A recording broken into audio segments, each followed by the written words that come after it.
दोस्तों, आज की कहानी हमें चंदेल जी ने भेजी है जो भिलाई से हैं। दोस्तों, यदि आप भी अपनी कहानी हमें भेजना चाहते हैं तो स्क्रीन पे जो नंबर दिख रहा होगा उस पे अपनी कहानी लिखकर भेज सकते हैं। दोस्तों, हम कोशिश करेंगे वो कहानी आपकी ज़ुबानी ही सुनाने की।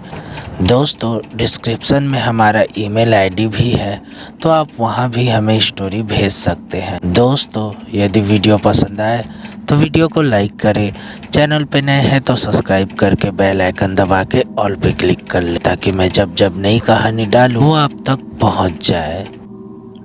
तो दोस्तों, आइए शुरू करते हैं आज की कहानी चंदेल जी की ही जुबानी। भूत, यह शब्द बड़ा ही अजीब है और रोंगटे खड़े कर देने वाला। पर सभी भूत अनिष्ट करने वाले नहीं होते, कुछ साधु स्वभाव के भी होते हैं। मतलब अच्छा आदमी अगर मरने के बाद भूत बनता है तो उसके काम अच्छे ही होते हैं। पर कभी कभी भूत का अच्छा या बुरा बनना इस बात पर भी निर्भर करता है कि वह किन परिस्थितियों में मरा। मतलब अगर बहुत ही अच्छा आदमी है पर किसी शत्रुतावश कोई उसे जानबूझकर मार देता है तो उस व्यक्ति के भूत बनने के बाद आप उससे अच्छाई की उम्मीद नहीं कर सकते। पर हो सकता है कि वह अच्छा भी हो। आज मैं जो कहानी सुनाने जा रहा हूँ वह एक साधु स्वभाव वाले भूत की है। आज भी गांव में एक प्रकार के भिक्षु आते हैं जिन्हें जोगी या योगी कहा जाता है। ये लोग विशेषकर भगवा वस्त्र धारण करते हैं या फिर लाल। इनके हाथों में सारंगी नामक बाजा रहता है जिसे ये लोग भिक्षा मांगते समय बजाते रहते हैं। कुछ जोगी गाने में भी बहुत निपुण होते हैं और सारंगी बजाने के साथ ही साथ गाते भी हैं। ये जोगी अपने गीतों में राजा भर्तृहरि से संबंधित गीत गाते हैं। राजा भर्तृहरि के बारे में यह कहा जाता है कि वे एक बहुत ही अच्छे राजा थे और बाद में जोगी हो गए थे। जोगी के रूप में अलख निरंजन का उद्घोष करते हुए सर्वप्रथम वे भिक्षाटन के लिए अपने ही घर आए थे और अपनी माँ के हाथ से भिक्षा लिए थे। दरअसल इन जोगियों के बारे में कहा जाता है कि जोगी बनने के बाद इन्हें सर्वप्रथम अपनी माँ या पत्नी हो तो उससे भिक्षा लेनी पड़ती है और भिक्षा लेते समय इनकी पहचान छिपी होनी चाहिए, तभी ये सच्चे जोगी साबित होंगे। इन जोगियों के भिक्षाटन का तरीका भी अलग अलग होता है। कुछ जोगी सारंगी बजाते हुए गांव में प्रवेश करते हैं और घर घर जाकर कुछ भी अन्न पैसा मिलता है वो ले लेते हैं। पर कुछ जोगी 1 महीने तक किसी गांव के फेरे लगाते हैं। इस फेरी के दौरान वह जोगी सारंगी बजाते और गाते हुए पूरे गांव में दिन में एक बार घूम जाता है। फेरी के दौरान वह किसी के घर में कुछ भी नहीं लेता है, पर 1 महीने फेरी लगाने के बाद वह घर घर जाकर कपड़े या थोड़ी अच्छी मात्रा में अनाज आदि वसूलता है और लोग राजी खुशी दे भी देते हैं। इन कपड़ों से ये लोग गोदरी बनाते हैं या बेच देते हैं। अरे यार, सुनाना था क्या और मैं क्या सुनाने लग गया। अरे मुझे तो भूत जोगी की कहानी सुनानी थी और मैं लगा भिक्षु जोगी की कथा आलापने। आइए अब बिना लेट लपाट के भूत जोगी की कहानी शुरू करते हैं। ये कहानी आज से 35 से 40 वर्ष पहले की है।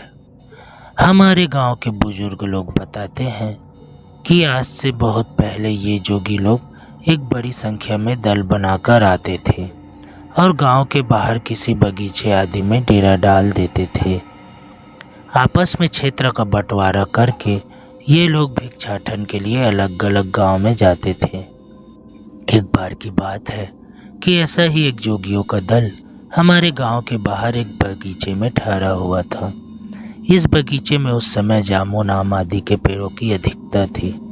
आज भी इस बगीचे में एक आध जामुन के पेड़ हैं। ये जोगी कहाँ के रहने वाले थे इसकी जानकारी हमारे गांव के किसी को भी नहीं थी और न ही कोई इन लोगों के बारे में जानना चाहता था।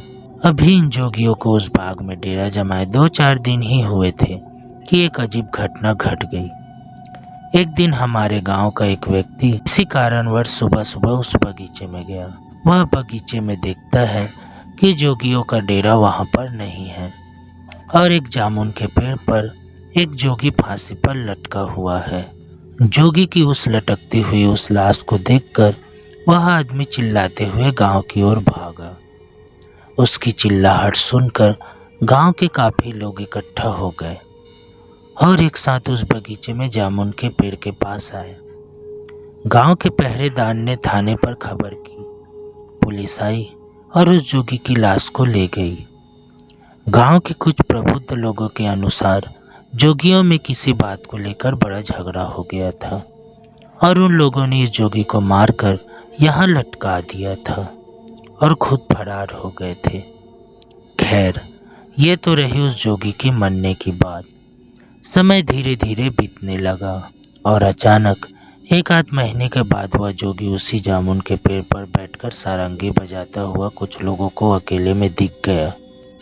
जोगी के भूत होने वाली बात पूरे गांव में तेजी से फैल गई और उसके बाद कोई भी अकेले उस जामुन के पेड़ के पास नहीं गया। कुछ लोगों ने यह भी दावा किया कि वह जोगी कभी कभी सारंगी बजाते हुए उन्हें गांव के बाहर एकांत में दिखा है। एक बार की बात है कि जामुन खाने के लिए बच्चों का एक दल दोपहर में उस बगीचे में गया।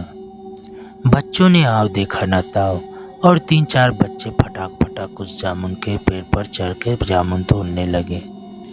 कुछ बच्चों ने नीचे खड़े होकर लकड़ी का छोटा डंडा और ढेले से मार मार कर जामुन तोड़ने लगे।